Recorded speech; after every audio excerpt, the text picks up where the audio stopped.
Her family home was sold without her knowledge. The HOA claimed unpaid dues that never existed, and the smug president said, "You're too young to understand." But Scarlett knew the truth was on her side. She uncovered proof of their lies and exposed a scheme that shocked everyone. This was a fight for her home and for justice. Scarlett Green stood on the porch of her grandmother's house, feeling the light autumn breeze play with her chestnut hair. The house, though weathered and worn, was the most precious place in the world to her. It was here, on this old porch, that her grandmother Margaret used to tell her stories of her youth, offer freshly baked cookies, and soothe her after hard days. Now the house belonged to Scarlett, and she felt its immense value, as though every wooden beam and every crack in the walls carried the memories of those priceless moments. It had been only 3 months since her grandmother's passing, and Scarlett was still adjusting to her new reality. A college student working part-time as a waitress, she was barely making ends meet. Yet the idea of restoring her grandmother's home filled her with a sense of purpose. She had already planned how she would replace the old windows, repaint the weathered facade, and fix the creaking floors in the living room. This house was her connection to the past, a place where she felt safe. One day, as she returned home after another shift, she noticed a white envelope in the mailbox. The address was handwritten in uneven letters, with no return address or logo. Scarlett frowned, but decided to open it right there on the spot. Her steps slowed as she began to read the first lines. The paper trembled in her hands, and her breathing grew short and quick. "Dear Ms. Green," the letter began, "we are notifying you that your property has been sold at auction. You have 30 days to vacate the premises." Scarlett froze, feeling her world collapse around her. "This has to be a mistake," she thought, rushing into the house. She dropped her bag on the floor, her trembling hands pulling out her phone as she dialed the number listed in the letter. Her heart pounded wildly. "How could they sell my house?" she thought. The secretary who answered the call transferred her to another employee, then another. Each minute on hold felt like an eternity. Finally, a raspy male voice introduced himself as the acquisitions manager. "We purchased this property legally at an HOA auction," he said coldly. "That's impossible," Scarlett exclaimed, barely holding back tears. "My grandmother was never part of the HOA?" Without changing his tone, the man replied, "You'll need to take that up with the HOA, Ms. Green. We acquired this property legally. If you have any disputes, I suggest you hire a lawyer." Scarlett felt the ground slip out from under her. She hung up the phone, collapsed onto the old couch in the living room, and buried her face in her hands. The house that had been her anchor suddenly felt like it was slipping away. How could they do this? Just sell someone's home without warning? She couldn't believe that someone, without even notifying her, had decided the fate of her grandmother's house. Later that night, sitting among old photos and papers, Scarlett began researching HOAs and auctions. The term homeowners association sounded vaguely familiar, but her grandmother had always said she refused to join such a community. Scarlett tried to piece together her thoughts, but the shock, anger, and fear made it hard to concentrate. She couldn't allow the house of her childhood to be taken from her this way. Have you ever felt completely powerless? When something that rightfully belongs to you is taken away, and you can't stop it? That's exactly how Scarlett felt that night. But a spark of determination lit in her eyes. She wasn't going to give up. The sun was setting, casting warm orange light through the windows, as chaos unfolded inside Scarlett's home. The living room floor was covered with folders, old letters, bills, and yellowed papers that hadn't seen daylight in years. Scarlett sat cross-legged on the floor, surrounded by memories, trying to find anything that could shed light on the strange notice about the sale of her house. Her hands shook with exhaustion, but her eyes darted determinedly across lines of text, searching for answers. "There has to be an explanation," she muttered to herself, flipping through yet another stack of bills. On her grandmother's old wooden desk, a single glass of water sat untouched. It was as if the house itself sympathized with her struggle, quietly whispering, "Don't give up." Suddenly, her eyes landed on a folder partially covered by an old newspaper. On the folder's faded cover was the label, HOA, Decline. Scarlett's heart raced as she opened it. Inside was an official document stamped by the HOA, confirming that her grandmother had formally declined membership in the association more than 20 years ago. The document was clearly dated and signed, bearing both her grandmother's signature and that of an HOA representative. This was her first glimmer of hope. But the joy of discovery didn't last long. Scarlett remembered the man's words over the phone. New rules. It seemed these new rules were being used as a loophole to place the house under the HOA's jurisdiction after her grandmother's death. It was infuriating. A wave of anger surged through her, quickly followed by fear. "How am I supposed to fight this alone?" she thought, tears welling in her eyes. The next morning, wasting no time, Scarlett contacted a local legal aid office.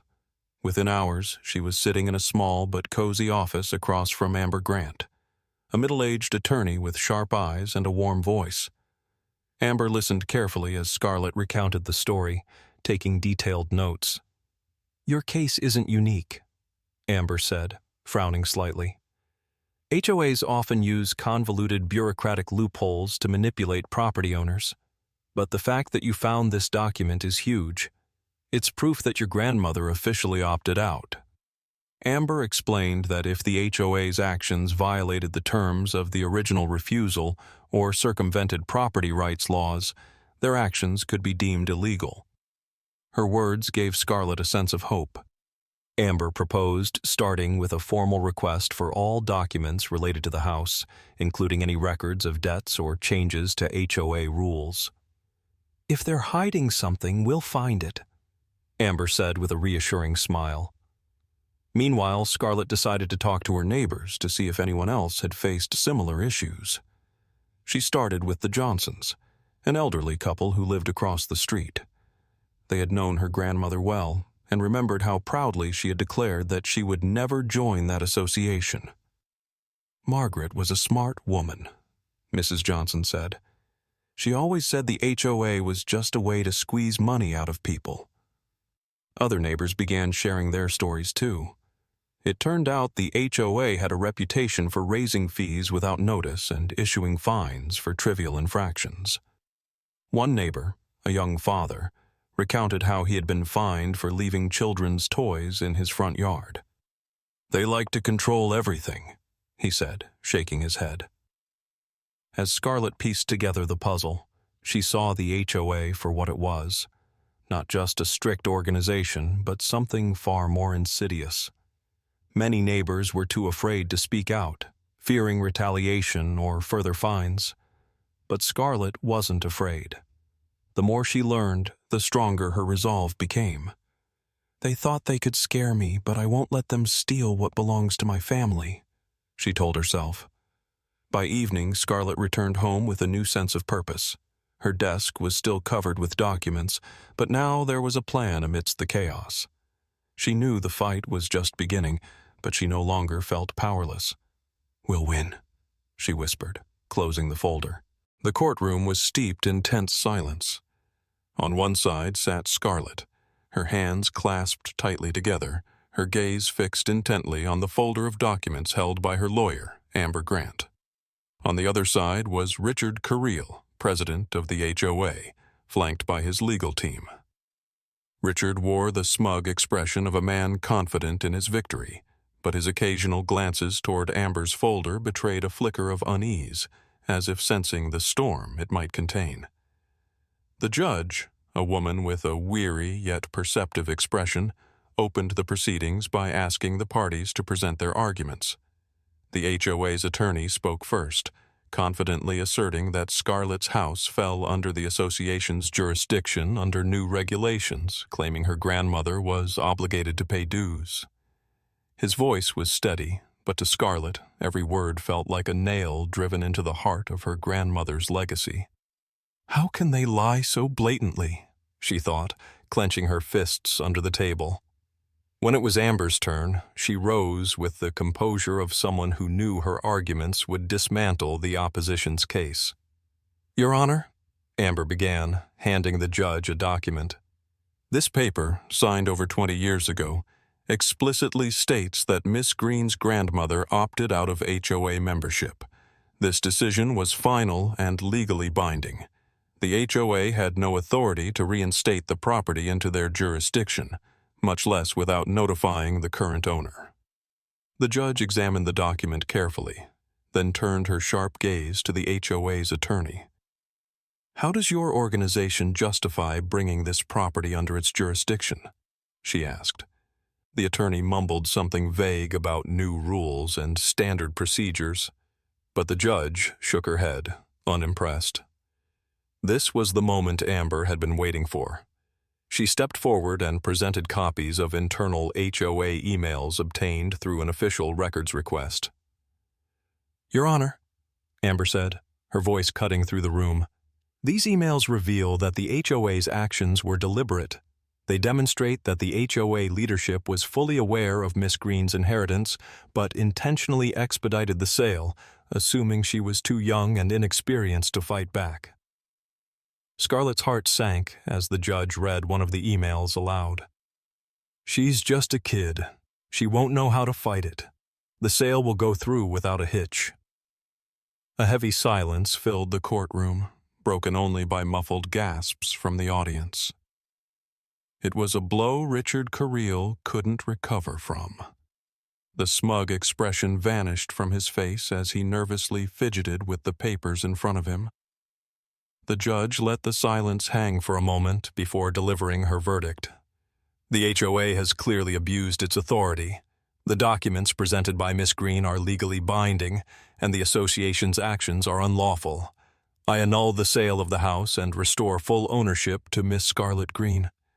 Furthermore, the HOA is ordered to cover all court costs and pay compensation for emotional distress." The judge's words echoed in Scarlett's ears. She had won. A wave of relief washed over her, and she struggled to hold back tears of joy. Turning to Amber, she saw her lawyer flash a warm, encouraging smile. "You did it," Amber whispered. The courtroom buzzed with activity as the HOA's lawyers hastily gathered their papers, and Richard Carril tried to slip away unnoticed. Scarlett, however, stayed seated for a moment, soaking in every second. She had defended her grandmother's memory and protected their family's legacy. Her victory was proof that even against powerful and unjust forces, justice could prevail. The air outside was cool, but Scarlett stood on the porch of her house, watching the sun rise slowly over the rooftops of the neighborhood. The soft morning light caressed the house's facade, as though reminding her that it was truly hers again. She inhaled deeply, the crisp scent of fresh air mingling with the faint aroma of the old wooden boards beneath her feet. The house had finally returned to her, and for the first time in months, she felt a deep sense of peace. News of her victory had spread quickly throughout the neighborhood. Many neighbors who had previously been too scared to speak up about the HOA's abuses now found the courage to come forward. "You've inspired us, Scarlett," said Mrs. Johnson, an elderly woman who had stopped by the day before to congratulate her. "We've put up with them for years, thinking there was nothing we could do. But you showed us that they're not invincible." Scarlett smiled, but a part of her still carried the weight of everything she'd endured.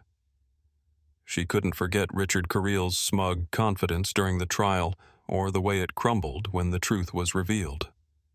A few days later, he resigned from his position, unable to face the mounting backlash.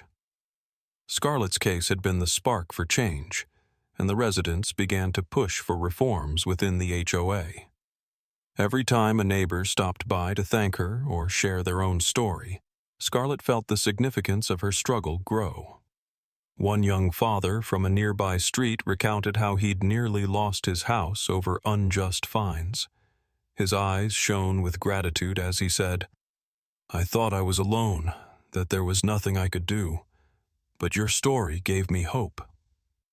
Scarlett realized her victory wasn't just about saving her house. It was about restoring faith in fairness and justice. The community had grown stronger, united by the fight against injustice. Residents began holding meetings to demand transparency and fairness from the HOA, and Scarlett was heartened to see people who had once stayed silent now speaking up. Her story had become a symbol of resilience and courage. Late one evening, after the neighborhood had fallen quiet, Scarlett sat on her porch with a mug of tea in hand. Her gaze drifted to the small garden where she and her grandmother had once planted flowers together. "I did it, Grandma," she whispered softly. Tears welled in her eyes, but they were tears of joy. Her house was saved, her grandmother's memory preserved, and her own determination had left an indelible mark, not just on her life, but on the lives of those around her. This battle had taught her that even the strongest adversaries couldn't withstand the power of truth and persistence. And though the path had been difficult, Scarlett knew she had walked it with honor.